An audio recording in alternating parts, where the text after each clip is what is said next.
Hi, good evening. Manju Lokesh channel. பால்வாடி சத்து மாவில் எப்படி கொழுக்கட்டை செய்யலான்ட்டு வாங்க பார்க்கலாம்.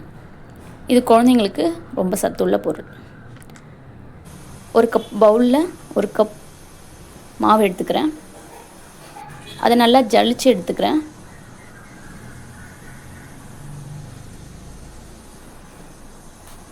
ஜலிச்ச மாவை பேனில் போட்டு மிதமான சூட்டில் கொஞ்சம் சூடு பண்ணிக்கலாம், வறுத்துக்கலாம்.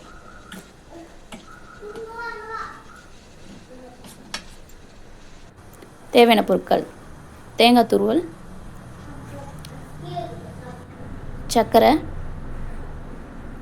சர்க்கரையை ஏலக்காய் போட்டு மிக்ஸ் பண்ணி மிக்ஸி ஜாரில் அடித்து எடுத்துக்கலாம், பவுடர் மாதிரி.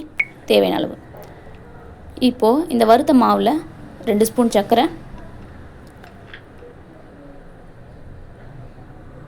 பெரிய ஸ்பூனில் 2 ஸ்பூன் தேங்காய் துருவல்,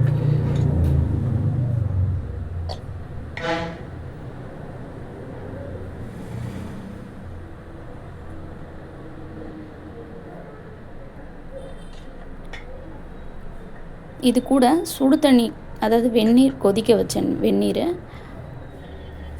நம்ம கொழுக்கட்டை பதம் வரைக்கும் கொஞ்சம் கொஞ்சமாக சேர்த்து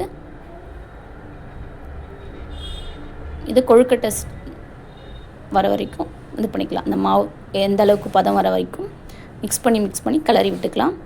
இதில் ஒரு பிஞ்ச் சால்ட்டு சேர்த்துக்கலாம்.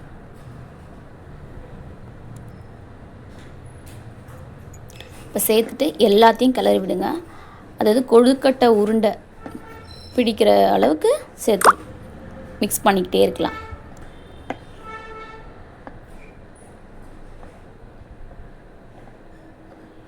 நல்லா மிக்ஸ் பண்ணி விட்டுக்கலாம், கட்டி இல்லாத அளவுக்கு. இப்போ கொழுக்கட்டை பிடிக்கிற ஸ்டேஜில் வந்துடுச்சு. இதில் சர்க்கரையும் ஏலக்காவும் சேர்த்த பவுடர், இது வந்து ஃப்ளேவருக்காக ஒரு 2 ஸ்பூன், சின்ன ஸ்பூனில் 2 ஸ்பூன் சேர்த்துருக்கேன் ஃப்ளேவருக்காக.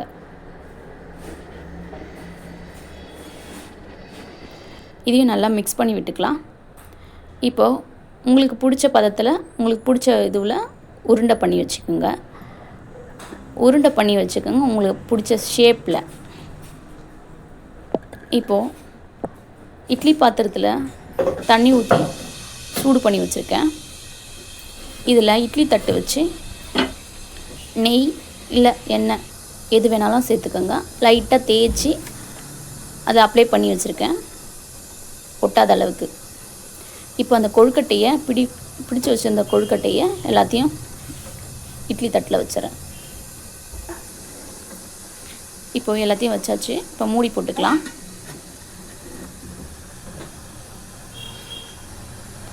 மூடி போட்டாச்சு. ஒரு 15 நிமிஷம் நல்லா வேகட்டும். 15 நிமிஷத்துக்கு அப்புறம் ஓப்பன் பண்ணலாம். பாருங்கள், இந்த மாதிரி கொழுக்கட்டை ரெடி ஆகிடுச்சு. நல்லா வெந்து வந்துடுச்சு. குழந்தைங்களுக்கு ரொம்ப ஹெல்த்தியானது. அடிக்கடி செஞ்சு கொடுங்க. Thank you for video.